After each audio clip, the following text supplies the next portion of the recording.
Buying or selling a home can be so stressful, but there are certainly ways that you can reduce that stress. There's steps you can take, and it's part of a mindset and understanding before going in and signing that listing agreement or before you even start looking at properties. And so in today's video, I want to share with you 10 things that will help the mindset of a seller as they move forward before you even sign that listing agreement. But it's also good for the buyers to understand where a seller is coming from, because no two transactions are alike. I'm going to repeat that. No two transactions are alike. So just keep that in mind, that they could be very similar, but they're not going to be identical because everything is so different each and every time. Now, all 10 of these things I'm going to share with you today fall under 3 categories: emotions, expectations, and/or evaluation. So our 3 E's to have a good, successful, smooth transaction when you're going to buy or sell. Hi, I'm Jill Thomas, and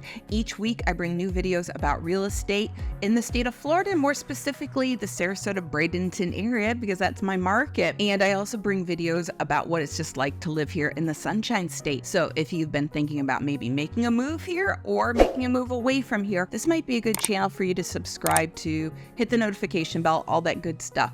But most importantly, when you need questions answered, when you're not sure which step to take, even if maybe you're not 100% sure that the Sarasota area is a place for you, please feel free to reach out to me. Call, text, email me. I'm here to answer your questions and help you as you navigate these waters. So here we go. Here's 10 things to help the seller with a good mindset, and it's good for the buyer to be aware of too. And again, all 10 of these things we're going to fall under at least one of these categories of emotions, expectations, and evaluation. Number 1, emotional attachment versus detachment. Many homeowners have strong emotional ties to their home, to their property, and it can be really hard sometimes with that mindset to detach themselves away from that. And it can also even impact some of the decisions that are made. And I also have some folks who at first think, oh no, I'm going to be fine, no emotional attachment at all. And somewhere along the line, it sneaks up on them and they find themselves a little bit more emotional than what they anticipated. So just prepare yourself for that and think through how you might be able to maybe emotionally detach yourself a little bit from the process so you can make really good decisions. And then also consider the new homeowners. You've had beautiful memories in this home. You've put a lot of love into it, TLC, maybe fixing it up, maybe just making it your special place. And now consider what a blessing that house is going to be to the new homeowners,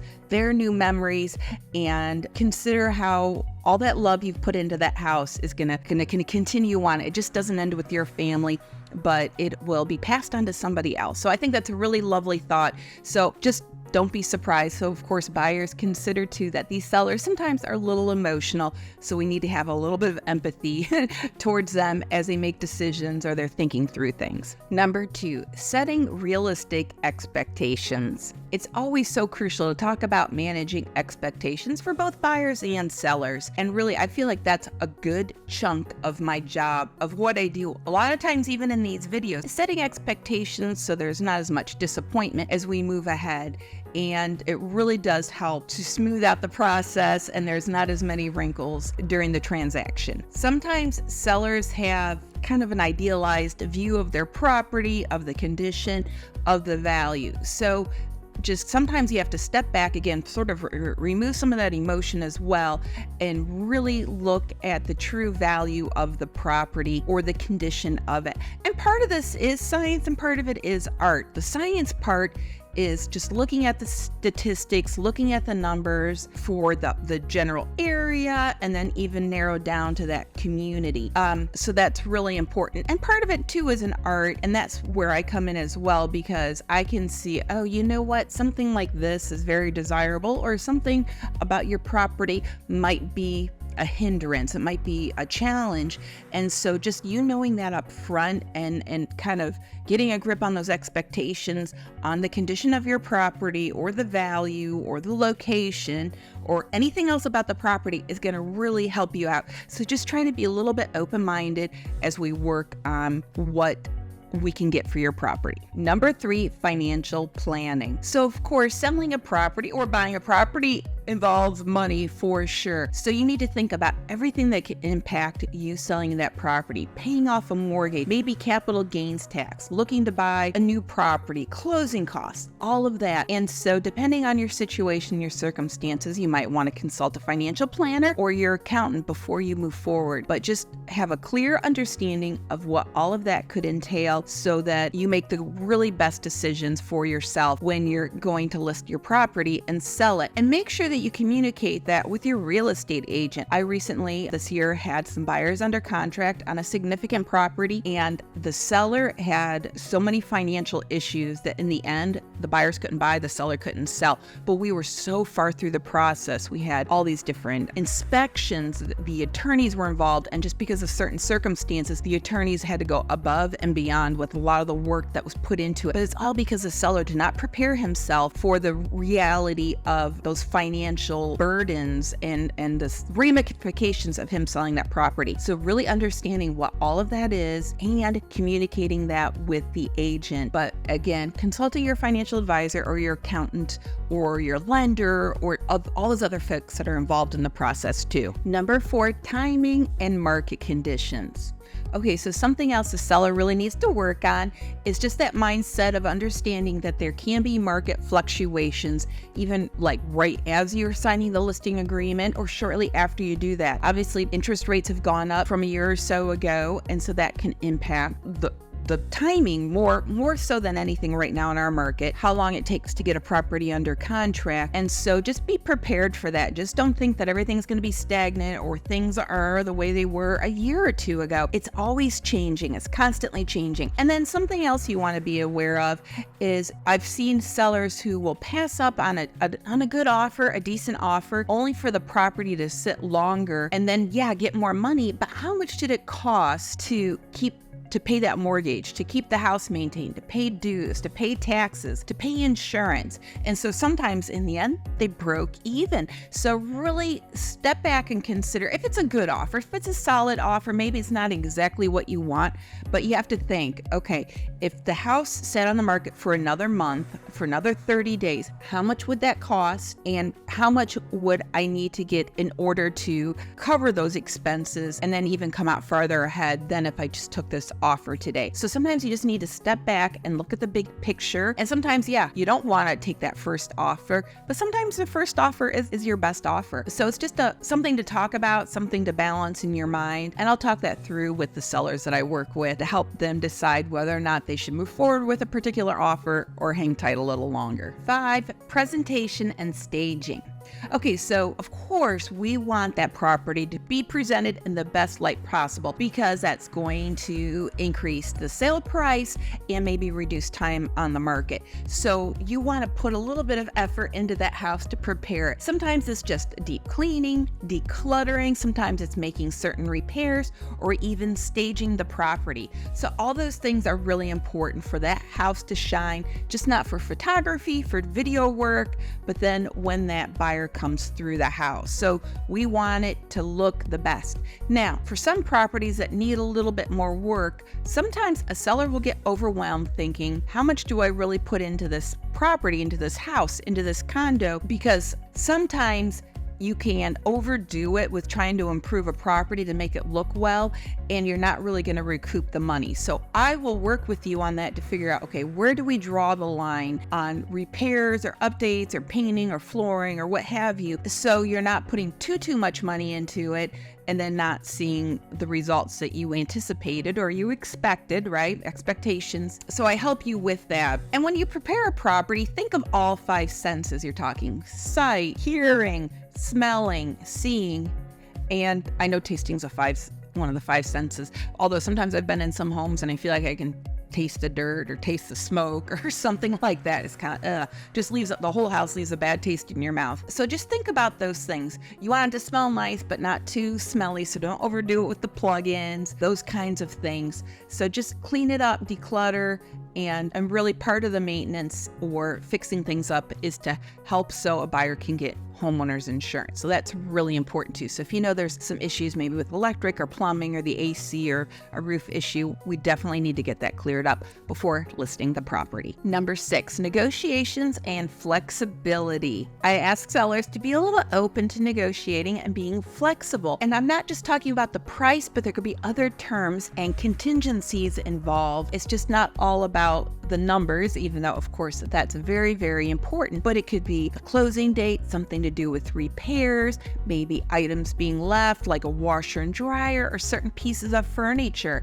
And so all of those things are really important to consider. And when I am at a listing appointment, I will share with the seller, hey, listen, if let's say the carpet is in poor shape in the bedrooms or it's a little tired, maybe we can offer credit to a buyer, or maybe in the end, if we're having a hard time with showings or that's always an issue with our feedback, then we can talk about, okay, let's address that in a different way, in a new light. And so be flexible and open to that. And again, every property, every transaction's different. So this is not a cookie cutter answer for anyone. Sometimes it could be with repairs. Maybe you really don't want to make repairs, but in the end, we can pacify and hold on to a solid buyer by offering them a small credit, and they can work on some of those repairs after they purchase the property.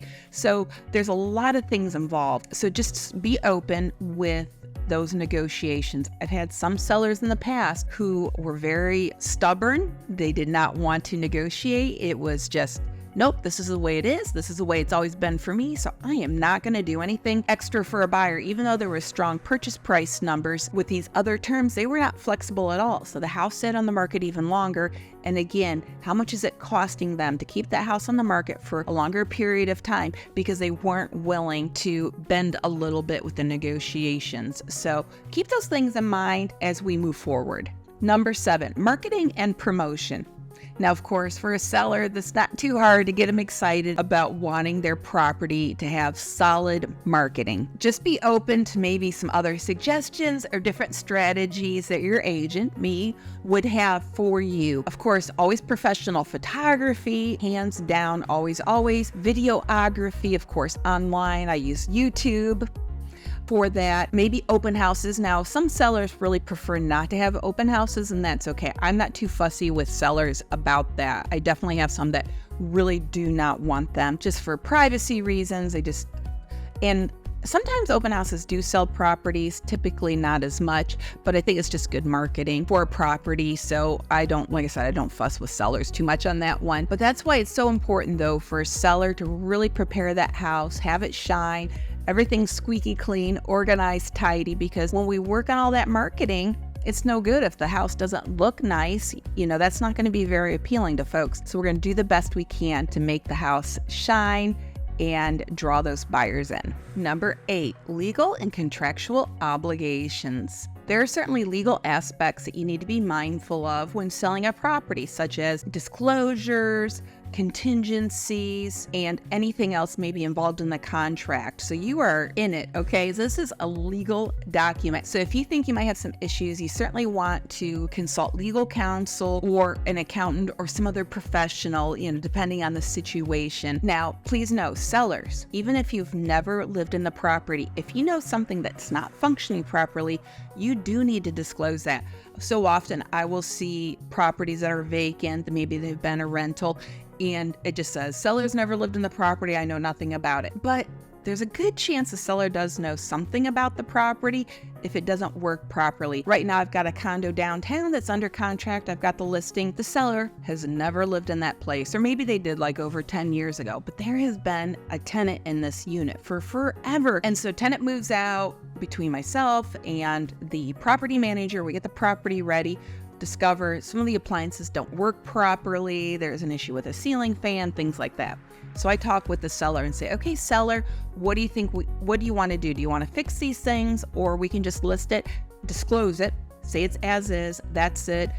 Seller's not going to fix these things, repair them, replace them. We just let the buyer know up front, and the property was priced accordingly for these items. And in the end, we just decided to leave it go. But sure enough, what the seller knew that doesn't function well at the property, or even myself, because if I know, I need to disclose it too. Put it in writing, seller signed off on it, we're all good. We're gonna close next week. So there's different ways we can handle it, but you have to disclose those things. Or if you agree to something else in the contract, you've got to follow through.